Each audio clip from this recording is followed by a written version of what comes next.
ओम श्री गुरुभ्यो नमः। हरि ओम। सहना भवतु सहनो भुनक्तु सह वीर्यं करवावहि तेजस्विनावधीतमस्तु मा विद्विषावहि। ओम शांति शांति शांति। हरि ओम। स्थापकाय च धर्मस्य सर्वधर्मस्वरूपिणे अवतार वरिष्ठाय रामकृष्णाय ते नमः। उपस्थित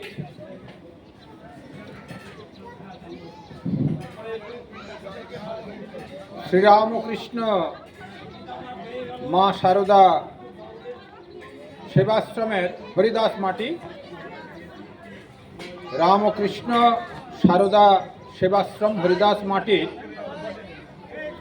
समस्त भक्तबृंद एवं उपस्थित महाराज बृंद के आमार आंतरिक प्रीति शुभेच्छा एवं भालोबासा। आजकेर এই पयला জানুয়ারি श्री रामकृष्ण देवेर 140तम कल्पतरु दिवसे आमार आंतरिक गैरिक अभिनंदन एवं शुभ आशीर्वाद सकलेर ऊपर बर्षित होक। आज के श्री रामकृष्ण देव कथित आछे एवं इतिहास प्रसिद्ध श्री रामकृष्ण देवेर पारिषद शरत महाराज स्वामी शारदानंद तार लीला प्रसंगे এই कल्पतरु তিনি आत्मप्रकाशे अभय दान बोले उल्लेख करेছেন। ता সেই कल्पतरु एवं आत्मप्रकाशे अभय दान एवं आजकेर जे विशेष घटना सबगुलोई चेष्टा करब एकटू करे आपनादेर संगे एकटू आलोचना करबार जन्य। ता सेई लीला प्रसंगकार तिनि बोलছেন श्री रामकृष्ण देवेर गलरोग धरार किछुकाल परेई श्यामपुकुर थेके काशीपुर उद्यान बाटीते चले एसेছেন। আওয়াজটা একটু কম যাচ্ছে, এইটা না, এইটা ভালো আওয়াজ। ওটা দেন একটু বলেন তো। Hello hello check hello. এটা ভালো আছে। আচ্ছা ঠিক আছে ঠিক আছে।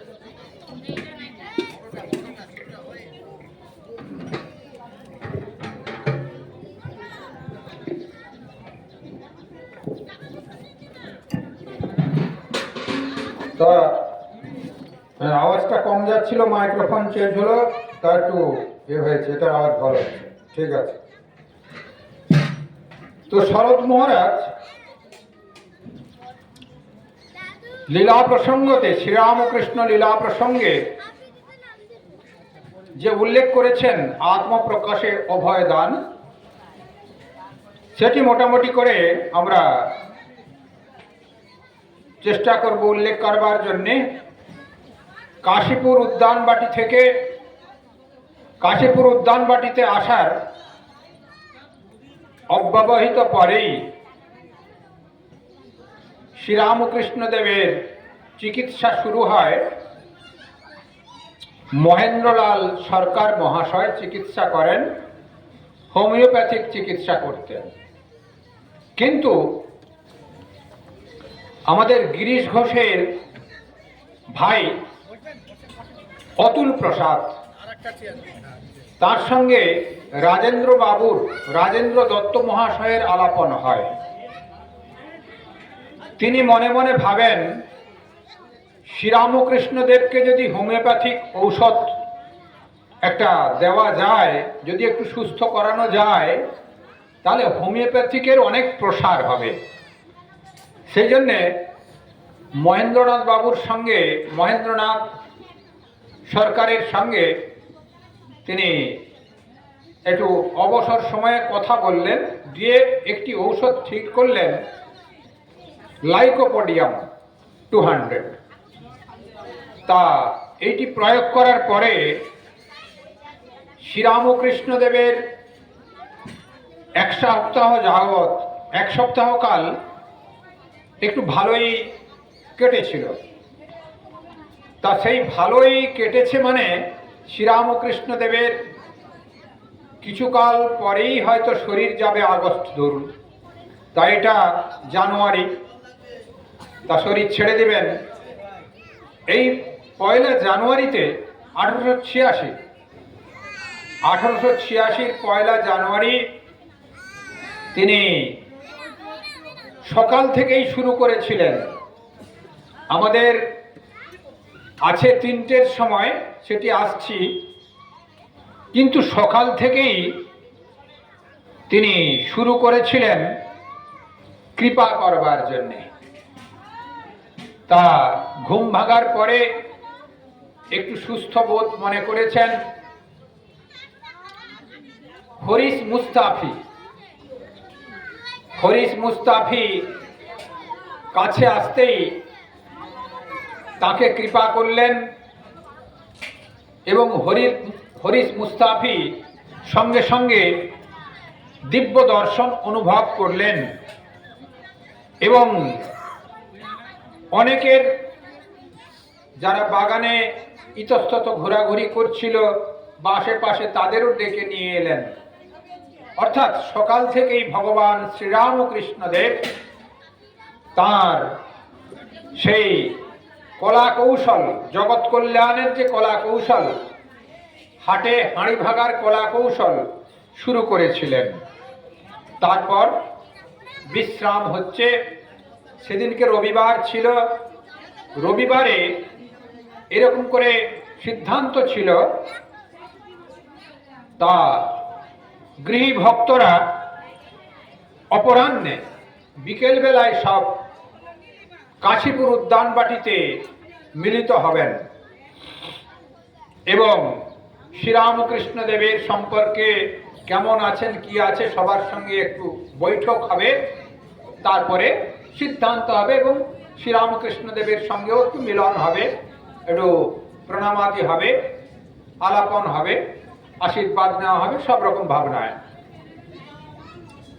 সেই রকম সেদিনকেও অক্ষয় সেন, যিনি পুঁথিকার, তিনিও এসেছেন।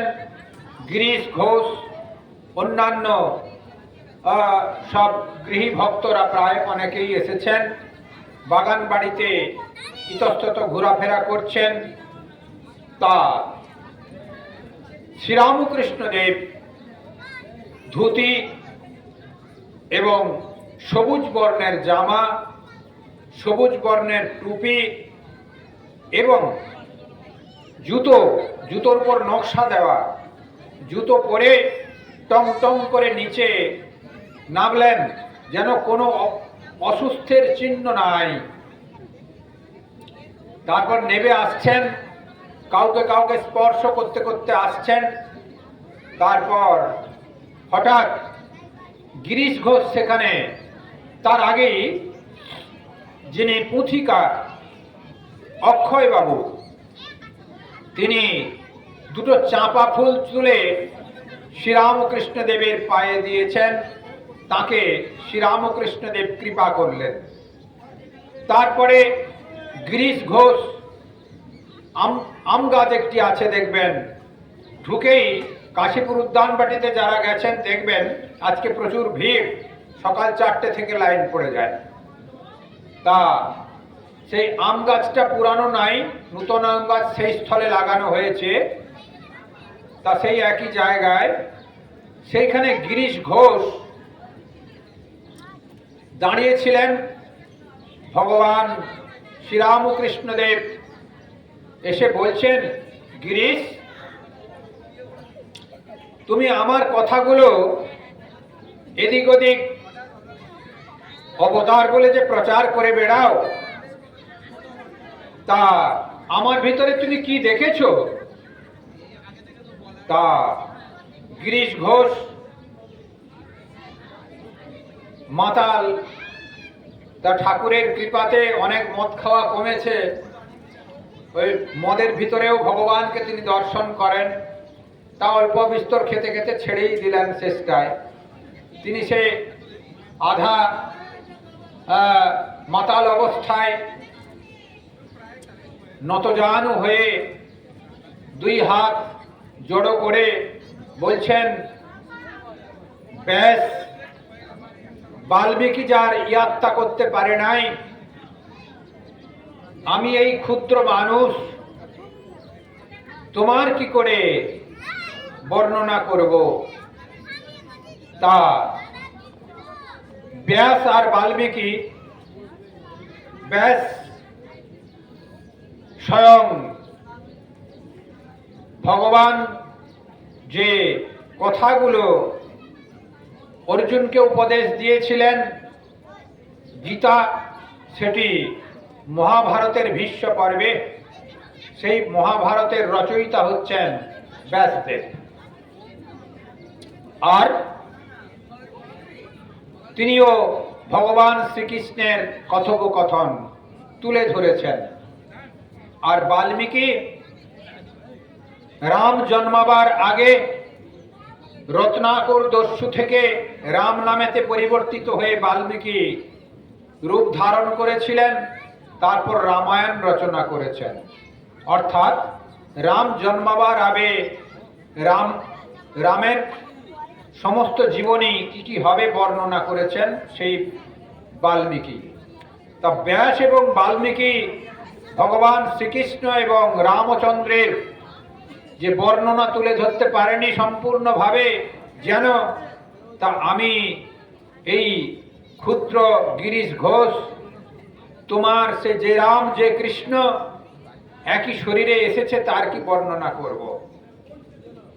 তা শ্রীরামকৃষ্ণদেব সমাধিস্থ হয়ে গেলেন শুনে, দিয়ে বললেন, একটু নিচে নেমে এসে বললেন, আমি আর তোমাদের কি বলবো, তোমাদের সকলের চৈতন্য হোক। এইটি আমাদের গৃহী ভক্তদের ওই কল্পতরু হিসেবে স্বীকৃতি পেয়েছে। তা সেখানে শুধু গিরিশ ঘোষ ছিলেন না, বহু মানুষ উপস্থিত ছিলেন। প্রত্যেকেই কারু হৃদয় স্পর্শ করেছেন, কাউকে কাউকে মস্তকে শ্রীপদ ধারণ করিয়েছেন, কাউকে পিঠে হাত দিয়েছেন, কাউকে প্রণাম করতে যেই গেছে তেমনি তার মাথায় হাত দিয়েছেন। এইভাবে কারুর জিহ্বা স্পর্শ করেছেন।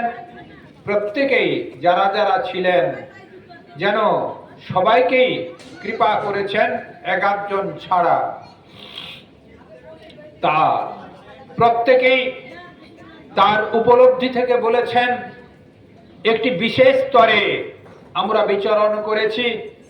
কয়েকদিন ব্রহ্মবস্তু বা সেই আত্ম ভাবনা ছাড়া এই জগতের কোনো ভাবনা আমাদের ভিতরে প্রবেশ করেনি। আবার একজন বিশেষ ভক্ত, তিনি বড় অফিসে কাজ করতেন। তিনি যেদিকে যাচ্ছেন সেইভাবে ভাবিত অফিসের কাজ মাটি হয়ে যাচ্ছে, খাওয়া দাওয়া সব মাটি হয়ে যাচ্ছে। পরের দিন ফিরে এসে বলছেন, কয়েকদিন পরে ফিরে এসে বলছেন, তুমি এই ভাবটুকু আমার ফেরত নিয়ে নাও, আমি কোনো কাজ করতে পারছি না। তা অর্জুন বিশ্বরূপ দর্শন করবার পরে তা নিজেকে যেমন সামাল দিতে পারেননি সাধারণ মানুষ বলে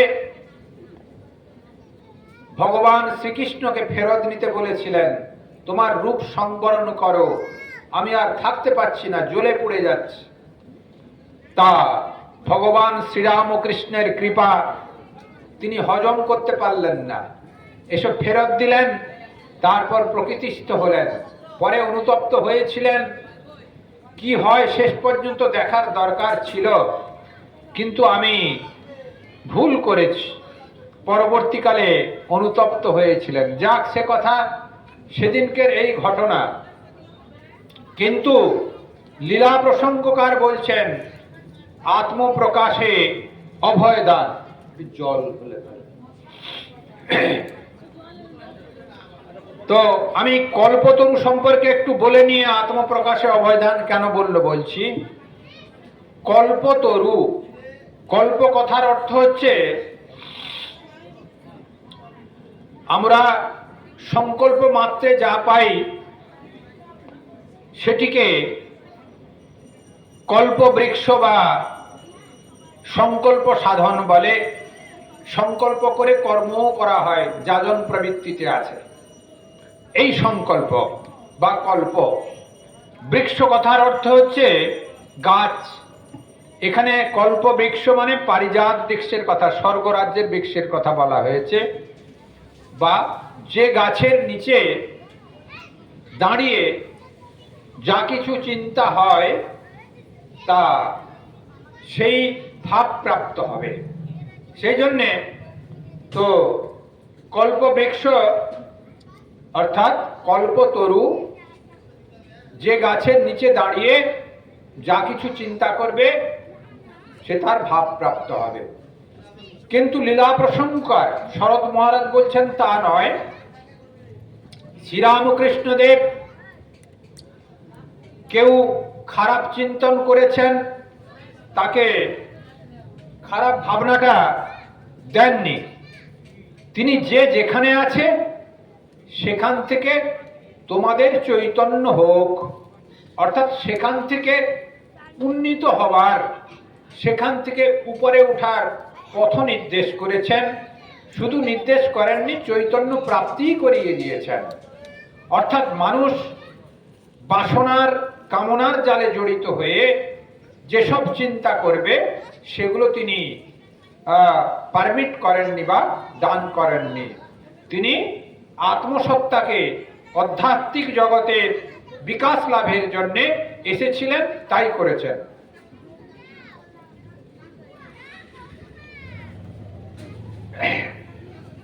এই কাশীপুর উদ্যানবাটি একটি বিশেষ স্থান। কাশীপুর উদ্যানবাটিতে শ্রীরামকৃষ্ণ দেব, আজকে আমরা রামকৃষ্ণ সংগঠনের সন্ন্যাসী ভক্ত বা নবযুগের সূচনা বলতে পারেন। খ্রিস্ট বা মুসলিম ধর্মের যে প্রভাব বেড়েছিল, অহেতুক সনাতন ধর্মকে স্ম্যাশ করে দিবে যে ভাবনা, তাকে রক্ষা করবার জন্যে যেন কল্পতরু হয়েছিল। ওরা 1 জানুয়ারিতে নানা রকম উৎসব করে। আমাদের সনাতন ধর্মাবলম্বী যারা এই কল্পতরু উৎসব ভগবানের কৃপা পাবার জন্য আমরা এটিকে পালন করি। সেই জন্যে নববর্ষ, ইংরেজির নববর্ষ আমাদের ভগবানের কৃপা লাভের জন্যে। তা সেই ভগবানের কৃপা লাভের জন্য কাশীপুর উদ্যানবাটিতে শ্রীরামকৃষ্ণ দেব তার ভাবী সংগঠনের জন্যে, রামকৃষ্ণ সংগঠন করবার জন্যে নরেন্দ্র আদি তার ত্যাগী চিহ্নিত ভক্তকে সৃষ্টি করেছিলেন। আর গৃহী ভক্তদের তো কৃপা করেছিলেনই। বললেন নরেন্দ্রনাথকে, তুই বিরাট বটবৃক্ষের মতো হবি, তোর ছায়ায় বহু জীব আশ্রয় পাবে। কেবল তুই সমাধি চাচ্ছিস, তোর এত হীন বুদ্ধি কেন? নির্বিকল্প সমাধি ছোট কথা, তার থেকে উপরে হচ্ছে জগতের কল্যাণ। সেই জন্য স্বামীজি পরবর্তীকালে আত্মনমোক্ষার্থ জগৎ হিতায় চ, অর্থাৎ যেরকম আমাদের মুক্তি লাভের দরকার আছে, ঈশ্বরের একাত্ম অনুভবের জন্য আমাদের প্রয়োজন, আত্মার জীবাত্মার সঙ্গে পরমাত্মার মিলন, সেটি মাধ্যম হবে জগৎ হিত, অর্থাৎ জগতের কল্যাণের ভিতর দিয়ে। অর্থাৎ প্রত্যেক জীবের ভিতরে তিনি অবস্থান করেন। পরবর্তীকালে স্বামীজি বলেছিলেন, বহুরূপে সম্মুখে তোমার, ছাড়ি কোথা খুঁজিছ ঈশ্বর, জীবে প্রেম করে যেই জন, সেই জন সেবিছে ঈশ্বর। অর্থাৎ প্রত্যেক জীবের ভিতরে সেই পরমাত্মা সমষ্টিগতভাবে বিদ্যমান। ব্যষ্টিগতভাবে জীবাত্মা, সমষ্টিগতভাবে তিনি পরমাত্মা। শ্রীরামকৃষ্ণদেব তার সমষ্টিগতভাবে যেন প্রত্যেক জীবাত্মার ভিতরে পৃথক পৃথক অবস্থান করলেও সমষ্টি চৈতন্য রূপে তিনি অবস্থান করছেন, যেন স্বামীজির ভিতরে। স্বামীজি সেটি প্রয়োগ করলেন। তা সেই জন্য বলছেন, জগতের প্রত্যেক জীবের ভিতরে তিনি অবস্থান করছেন। জীবকে সেবা করলেই ভগবানের সেবা করা হবে।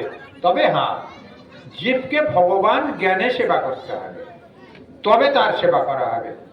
আমি রাস্তায় যেতে যেতে একটি কুকুর দেখলাম, একটি বিস্কুট পকেটে ছিল, ধনী ব্যক্তি ছুঁড়ে দিলাম। একটা বাচ্চা ছেলেও রাস্তায় যাচ্ছিল, তাকেও একটা বিস্কুট ছুঁড়ে দিলাম। ধনী ব্যক্তি, পয়সা আছে, ওটি সেবা হবে না। মন, প্রাণ, বুদ্ধি সব ঠিকঠাক করে এক সূত্রে বেঁধে দান করতে হবে। অর্থাৎ তিনি ঈশ্বরের প্রতিভু, ঈশ্বরের প্রতীক, তাকে দিচ্ছি মানে ভগবানকে খাওয়ানো হচ্ছে। তা সেই ভাবনা যদি থাকে, তিনি ঈশ্বরের সেবা করছেন, এই ভাবনা হবে। এটি শ্রীরামকৃষ্ণদেব স্বামীজিকে দিয়ে গেছিলেন, তাই এটি সম্ভব হলো কাশীপুর উদ্যানবাটি থেকে। অভেদ দর্শন, অর্থাৎ স্বামীজি কাশীপুর উদ্যানবাটিতে সেবা করছেন ঠিকই। প্রসঙ্গক্রমে একটি কথা বলে নি, ভুলে যাব। সেটি হচ্ছে, আপনাদের প্রশ্ন থাকতে পারে, কল্পতরুতে গৃহী ভক্তরা কেবল কৃপালাভ করেছিলেন, সন্ন্যাসীরা কি মানে চিহ্নিত ত্যাগী সন্তানরা কেউ কি ছিল না? বলছে না, ঠিক। অর্থাৎ ত্যাগী সন্তানরা কেউ ছিল না সেদিনকে। নরেন্দ্র আদি উপস্থিত থাকলেও তারা সারা রাত্রি জেগে সেবা করেছিলেন, ঘুমিয়ে পড়েছিলেন। শরৎ মহারাজ এবং লাটু মহারাজ দুজন শ্রীরামকৃষ্ণদেব নিচে নেবে ভক্তদের সঙ্গে গল্প করছে জেনে, তা ঠাকুরের যে কাঁথা, কম্বল, লেপ, তোষক এগুলো সব রোদে দিয়েছিলেন। তা যখন গিরিশ ঘোষ রান্নাঘর থেকে লোক এবং চিৎকার করে বলছে, কে কে কোথায় আছো, চলে আসো, তা শ্রীরামকৃষ্ণদেব সবাইকে কৃপা করছেন, তিনি কল্পতরু হয়েছেন, তোমরা সকলে চলে আসো। কিন্তু লাটু মহারাজ এবং শরৎ মহারাজ সবই জানেন, সবই শুনেছিলেন। তিনি বললেন, আমরা তো অনেক কৃপা পাচ্ছি, কিন্তু তোমাদের কৃপা করে যদি শ্রীরামকৃষ্ণদেব হঠাৎ এই উপরে উঠে আসেন, তার অগোছাল বিছনাতে তিনি বসতে পারবেন না। তাই আমরা একটু রোদে দিয়ে দিয়েছি, সেইখানে চৌকি আছি, তিনি উঠার ভান করলেই বা সময় হলেই সেগুলো এনে তাড়াতাড়ি পেতে দেব, তার কষ্ট হবে না। অর্থাৎ এখানে কৃপা লাভের থেকে সেবাকে তিনি বড় দৃষ্টিতে দেখলেন তার পার্ষদরা। যাই হোক, ভক্তদের এদিনকে কৃপা করেছিলেন, কিন্তু সেই দিন এই চিহ্নিত ত্যাগী ভক্তরা নরেন্দ্র আদি উপস্থিত, বাগানে উপস্থিত ছিলেন না। কেউ কেউ বিশ্রাম করছিলেন, কেউ কেউ ঠাকুরের সেবা করছিলেন। যাই হোক, পূর্ব কথায় ফিরে যাই, যেটি হচ্ছে কাশীপুর উদ্যানবাটি। এই সন্ন্যাসী সংঘের যেন প্রতিষ্ঠা কেমন, শ্রীরামকৃষ্ণ দেবের বুড়ো গোপাল বলা হয়, পরবর্তী নাম হয়েছিল অদ্বৈতানন্দ। তিনি কতগুলো গেরুয়া রং করলেন এবং তার সঙ্গে রুদ্রাক্ষ মালা 12টি। বললেন, শ্রীরামকৃষ্ণদেবকে কানে কানে গিয়ে বলছেন, তিনি তো অসুস্থ, তা আমি একটু গঙ্গাসাগর যাব। বলছে, কেন যাবি? বলছে, গঙ্গাসাগর যাব, একটু গেরুয়া কতকগুলো কিনেছি, আমি টাকা একটু রেখেছিলাম, গেরুয়া কিনেছি, বয়স হয়ে গেছে, কতগুলো সাধুকে দান করব, আর মালাও এনেছি লোক দিয়ে। বলছে, তাই নাকি? তা তুমি গঙ্গাসাগরে হাজারি সাধুদের কেন দেখতে যাবে? এইখানে ব্রহ্মজ্ঞানী সাধুরা তোমার আশেপাশে ঘুরে বেড়াচ্ছে, তার ভিতরে তুমিও একজন। তা সেগুলো আমাকেই দেবে, যাকে যাকে দেওয়ার আমি দিয়ে দেব। তা শ্রীরামকৃষ্ণদেব ভাবী সঙ্গের সূচনা করেছিলেন কাশীপুর উদ্যানবাটিতেই। তিনি গেরুয়া নিজে হাতে করে সেখানে যারা যারা ছিলেন 11 জনকে দিয়েছিলেন। একটি গিরিশ ঘোষ মতান্তরে আছে, পূর্ণ ঘোষের জন্য রেখেছিলেন, কিন্তু সেই গেরুয়াটুকু কোথায় গেছে পরে আর হদিস পাওয়া যায়নি। তিনি 11 জনকে হাতে করে দিয়েছিলেন, বাদ বাকি 5 জন পরে নিয়েছিলেন। স্বামী বিবেকানন্দ হোমযজ্ঞ করে দিয়েছিলেন, ঠাকুরের পার্ষদ ওনারা দীক্ষিত। 16 জন শ্রীরামকৃষ্ণ দেবের আপন ত্যাগী সন্তান পারিষদ। তাই এখানে সংগঠন সৃষ্টির বীজ বপন তিনি করেছিলেন। আত্মন মোক্ষার্থ জগৎ হিতায় চ, এবং বেলুর মঠে নির্মিত হবে তার যেন ফাউন্ডেশন তৈরি করেছিলেন শ্রীরামকৃষ্ণদেব কাশীপুর উদ্যানবাটিতে। কাশীপুর উদ্যানবাটিতে অনেকে এই দ্বন্দ্বভাবে বিভোর থাকেন। দ্বন্দ্বভাবে বিভোর থাকেন মানে,